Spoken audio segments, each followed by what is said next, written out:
Hello and welcome to another episode of At Home with Dan. On today's episode I'm going to be making shortbread. It's a beautiful buttery biscuit. It can go by itself with a cup of tea, or it's fantastic with a lot of different desserts, things like lemon possets and panna cottas and things like that. Today the recipe I'm using is a really simple recipe, and it's actually the recipe that my gran taught to me when I was about 6 or 7 years old, and I've always used it. I love it. The only addition that I make, so my gran's recipe was a very basic 3-ingredient recipe of butter, caster sugar and flour. The only difference, I just add a little bit of vanilla extract. I just think it gives it a tiny little bit extra. And the one thing I do very differently to my gran is my gran used to do it by hand, and she used to cream the butter and sugar together with a wooden spoon. I'm a professional chef, I have a KitchenAid. I'm not using a wooden spoon. By all means, go for it if you want to, but I've got a machine that does it for me. So what I'm going to do is, firstly, I'm going to take my caster sugar and my butter. So the butter is at room temperature, so it's just slightly softened. So I'm going to take the caster sugar and the butter and I'm going to put that into the mixer. What I'm going to do is just mix that up, probably for about 3 or 4 minutes actually. It's going to come together, it's going to cream down and kind of go like a white fluffy pale colour.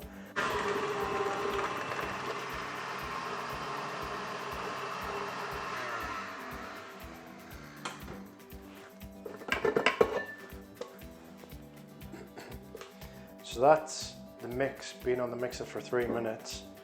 As you can see, or I hope you can see, it's gone really pale in colour, kind of white and fluffy. And that's what we're looking for. How my gran ever got it to that consistency with just a wooden spoon, I have no idea. So once you get white and fluffy, back on the mixer, what we're going to do is just slowly incorporate all the flour until it turns to a thick dough.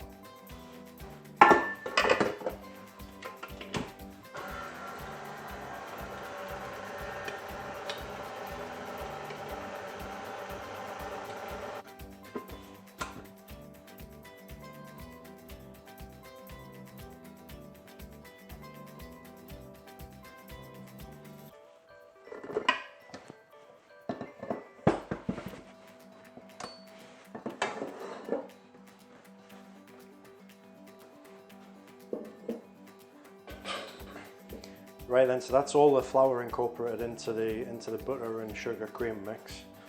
Just going to take it all off the paddle there. So we should be left with like a really kind of thick paste. It's still a little bit pliable. So I'm just going to scrape it down off the sides of the bowl.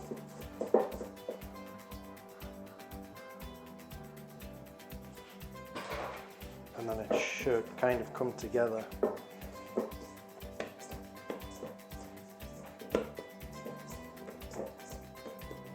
So we're left with a nice thick paste, and it should come out something like this. So it's still quite pliable.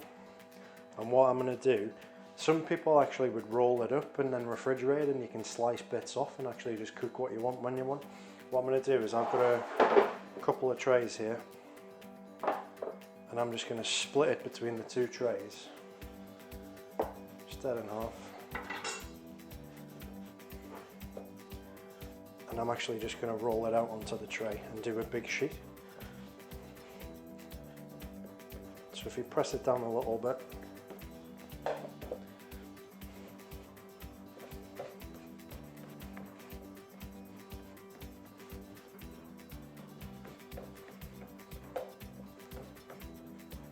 so once you've pushed it down a little bit with your hands, just take a rolling pin and just flatten it out a little bit.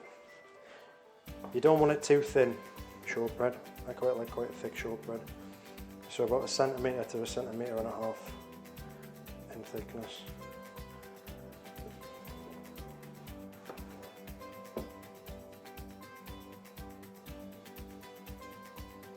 Like so. So now the shortbread's rolled out, we're just going to get them ready for the oven. Now this is totally up to you, you don't have to do it, but for a little bit of decoration I'm just going to take a fork and I'm just going to put some little fork pricks into, I don't think it's much more than decorative purposes to do this. However, I remember as a kid asking my grandma, why do you stab it with a fork, Granny? And her answer was, when they come out of the oven and we dust them with sugar, if they've got loads of holes in, it captures more sugar, so they're sweeter. So for other healthy, you can see the reason why I'm not a particularly thin person. So we just stab those.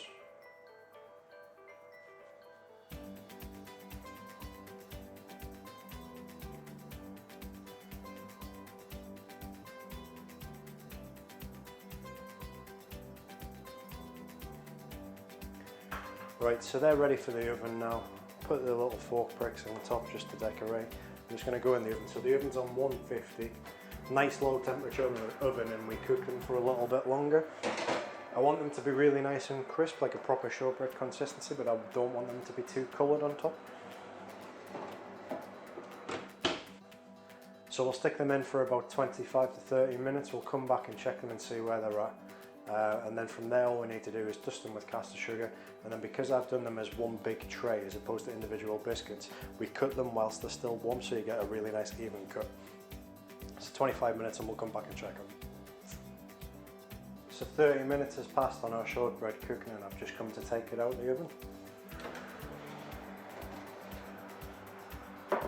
So hopefully you can see on the camera there that it's lightly golden, but it's not too coloured. The edges are a little bit darker than I'd like them to be, but the rest of it's still a really nice light golden. When it's fresh out of the oven and still really hot like this, it's almost like a cakey consistency. It's quite soft. So what we're going to do now, just to finish the shortbread, is I'm just going to take some caster sugar.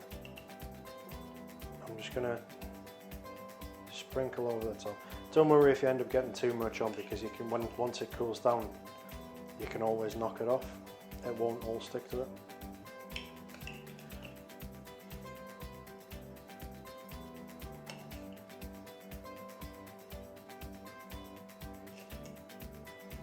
So we've got our sugar on.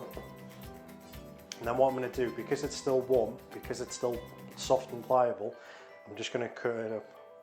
So I'm going to cut it into kind of like shortbread fingers.